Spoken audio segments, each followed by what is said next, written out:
Ted Bundy confessed to killing 30 women in California, Oregon, Washington, Idaho, Utah, Colorado, and Florida in the years leading up to his final arrest in 1978. But some people, they suspect that he could have killed up to 100 women. Although Ted Bundy described himself as the most cold-hearted son of a bitch you'll ever meet, most didn't see that side of him until it was too late. He was good-looking and charismatic. People described Ted as a likable and charming young man with an engaging sense of humor. With chilling calculation, these are precisely the attributes that he often used to gain his victims' trust before he attacked them.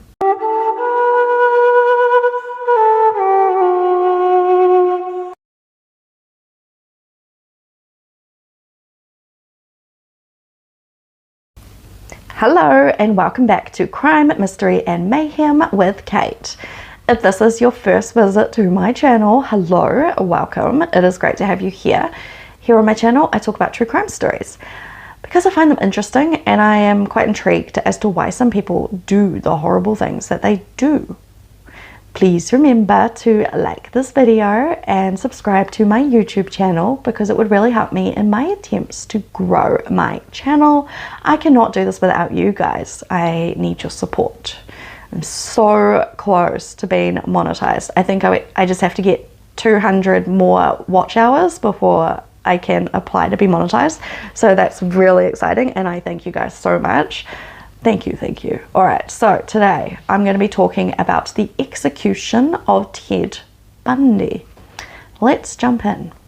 So Ted Bundy had sat on Florida's death row for nearly a decade when he was executed on January the 24th, 1989.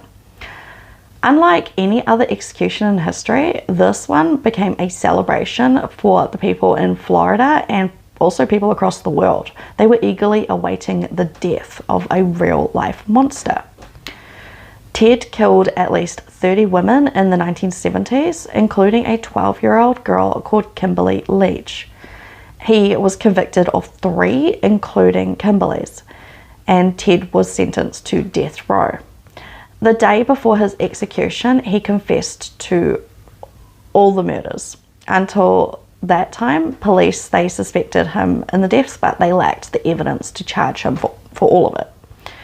Bundy sat down with the TV journalist Ted Keppel in what would be his last interview. For more than an hour, Ted confessed to so many killings. He provided locations of victims' bodies and he told about how he was into violence and pornography and that led to his destructive life. Police later searched for remains in the mentioned locations, but they came up empty, so they don't know if maybe Ted was just messing with them about the locations.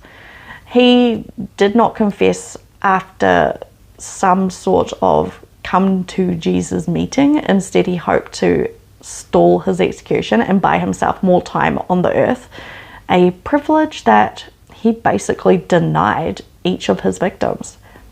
This manipulative monster never felt remorse for any of the lives that he took, only his own life. He was promising to reveal more of his killings and more locations of the bodies, and he pleaded for his life and to stay away from the execution chamber. His manipulation did not work though, and his execution would go on as planned. On January the 23rd, as Ted Bundy confessed to one final killing, a crowd of nearly 500 gathered outside the Florida State Prison. So the crowds were chanting, "Die, Bundy, die," and they were drinking beer and they were having conversations about him, and some members in the crowd had signs, and these signs would say, "Watch Ted fry, see Ted die." So also the father of Kimberly Leach, the 12-year-old victim, planned a cookout for everyone in the crowd. Specials in this cookout included the Bundy burger and electrified hot dogs. So her dad told reporters that he hoped to see Bundy well done after the execution. Fair enough. He killed his daughter. Ted hardly slept that night, knowing that, he's going to die in a few hours is probably enough to keep anyone awake. And on January the 24th, Ted Bundy denied a final meal.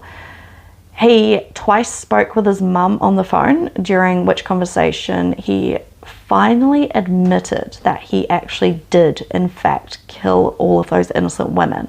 Because he never told her that he did it, and she never believed it. Tears were washing down her face as he confessed. She defended her son. It was her baby boy all those years, and she never could imagine that he was the monster that the media were portraying him to be. So Superintendent Tom Barton asked Ted Bundy if he had any last words, and apparently his voice was quivering with fear and his face was as white as a ghost, and he said, "I'd like to give my love to my family and my friends." So then the thick strap was pulled across his mouth and his chin. The metal skull cap was bolted on top of his head, its veil blocking the front of his face, and Superintendent Barton gave the executioner the go-ahead. The executioner pushed the button, sending 2,000 volts of electricity surging through Ted Bundy's body. His body tensed up, his hands clenched, and a tiny puff of smoke rose from his left leg. 1 minute later, the executioner turned off the machine, and Bundy's body fell limp in the chair. A paramedic rushed over to the chair, placing his stethoscope on Ted's chest. He did not hear a heartbeat. A second doctor aimed a flashlight into his eyes, looking for any signs of life, and there was nothing. So Ted Bundy was pronounced dead at 7:16 a.m. When the crowds heard, they cheered. They were so happy. Everyone was stoked. A local radio station dedicated the song Electric Avenue to Ted, playing it immediately after the announcement. And more than a decade after the brutal murders of more than 30 victims, the women and their families finally got justice. Ted Bundy was dead. And for the world, the news was everything they wanted to hear. The crowds so slowly dispersed, and they packed up their belongings, the news stations and magazines.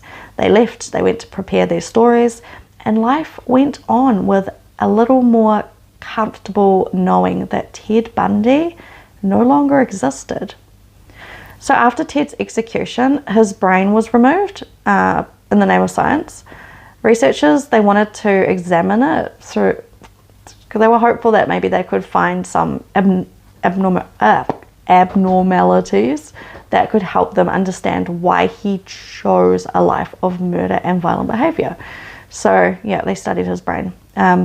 But this isn't about that. This was about his execution. So I might talk about what they found later. But anyway, that's today's. Just a short one. Ted Bundy's execution. Oh my. So, yeah. My cat's name is Theodore, and I'm just like realizing that's my cat's. Theodore is Ted. I'm just realizing my cat is called Ted. It's a bit weird, right? Oh no. But I don't want to change his name because I call him Teddy Bear because he's so fluffy and cute. Anyway, that's me for today. I hope you guys have a wonderful morning, day, night, whatever it is where you are, and I will be talking to you later. Have a wonderful morning, day, night, whatever it is where you are. So I'm feeling a little bit crappy today. Yeah, I've been on this weight loss journey for the last month so far. I've lost like 7 or 8 kilos, but I'm starting to feel really weak and like tired, really tired. And yeah, I'm not sure this way I'm going about it is working. Like my head is like, oh, so I don't know. It's like all good to lose weight, but maybe I'm taking those pills. What are they called? Duramine. They make you lose weight real fast, but man, I feel like crap. So I'm thinking maybe I'll just eat healthier and instead of taking pills. Anyway, I hope you guys have a wonderful day. I'm gonna go now. I need to lie down. I feel like crap. Yeah. Okay. Bye.